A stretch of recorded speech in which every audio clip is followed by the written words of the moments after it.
देश के जाने माने और सबसे सम्मानित उद्योगपति रतन टाटा साहब अब हमारे बीच नहीं रहे। 1937 में जन्मे रतन टाटा 2024 में 86 साल की उम्र में मुंबई के ब्रीच कैंडी अस्पताल में अंतिम सांसें लेते हैं। रतन टाटा की मृत्यु पर सारा देश गमगीन है, हर किसी की आंखें। रतन टाटा की लेगेसी ऐसी है कि पक्ष विपक्ष दोनों तरफ से उनके निधन पर शोक संदेशों का तांता लगा हुआ है। शायद ही देश में कोई दूसरा व्यक्ति होगा जिसे इतना सम्मान मिला होगा जितना सम्मान रतन टाटा साहब। हालांकि मृत्यु जीवन का अंतिम सत्य है, हर किसी को एक रोज इससे गुजरना है। लेकिन रतन टाटा के ना रहने पर एक सवाल उठ रहा है कि कौन बनेगा टाटा का उत्तराधिकारी। किसके हाथ जा सकती है 3800 करोड़ के साम्राज्य की कमान। 86 साल की उम्र में रतन टाटा साहब का निधन हुआ। मुंबई के ब्रीच कैंडी अस्पताल में आईसीयू में वो एडमिट थे। रतन टाटा केवल अपने कारोबार के लिए नहीं बल्कि अपने उस दान करने वाले दानवीर व्यक्ति के तौर पर भी जानने आते थे। उद्योगपति रतन टाटा की पहचान एक समाज सेवी की रही है। टाटा ग्रुप के साम्राज्य को दिन दुगना रात चौगुना करने में रतन नवल टाटा का बहुत बड़ा हाथ है। उनकी लीडरशिप में टाटा सन्स ने नई ऊंचाइयां छुआ, देश दुनिया में कारोबार तेजी से फैलाया। टाटा ट्रस्ट के जरिए देश को आगे बढ़ाने, गरीबों के जीवन स्तर को बेहतर बनाने के लिए रतन टाटा ने कई काम किया। टाटा को लाइमलाइट की दुनिया से दूर रहने, सादा जीवन, उच्च विचार वाली जिंदगी जीना।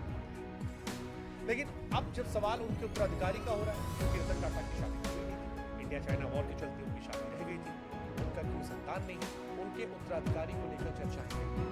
3800 करोड़ के विशाल साम्राज्य कौन संभालेगा, कौन टाटा अंपायर की देखरेख करेगा, इस सवाल के कई टाटा ग्रुप में उत्तराधिकारी को लेकर पहले से योजनाएं बन रही।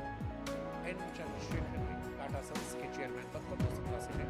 इसके अलावा टाटा ग्रुप की अलग अलग होल्डिंग कंपनियों में परिवार के दूसरे लोग भी हैं जो आगे आने वाले समय में अलग अलग जिम्मेदारी निभा सकते हैं। कई नाम, जैसे सबसे आगे नाम है टाटा ग्रुप के संभावित लीडर्स में सबसे मजबूत दावेदार नोएल टाटा है। रतन टाटा के पिता नवल टाटा की दूसरी शादी से उनसे हुई थी और वो रतन टाटा के सौतेले भाई। इस पारिवारिक संबंध के चलते नोएल टाटा टाटा ग्रुप की विरासत संभालने वाले नामों में सबसे आगे बताए जा रहे हैं। टाटा ग्रुप के वारिस माया, नेविल और ली टाटा भी है। नोएल टाटा के 3 बच्चे माया, नोवेल, ली टाटा जो टाटा के संभावित वारिस हैं, उनका नाम भी सबसे आगे चल रहा है। माया टाटा का नाम सबसे आगे है। 34 साल की माया टाटा टाटा ग्रुप में महत्वपूर्ण भूमिका निभा रही हैं और विदेश से पढ़ाई करने के बाद Tata opportunities fund Tata distil में बड़े पद पर है। टाटा न्यू ऐप लॉन्च करने में उनका बड़ा रोल है।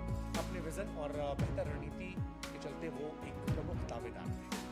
नेविल टाटा बिजनेस लीडर है। 32 साल के नेविल टाटा बिजनेस में काफी रुचि रखते हैं, ताल्लुक गहरा है।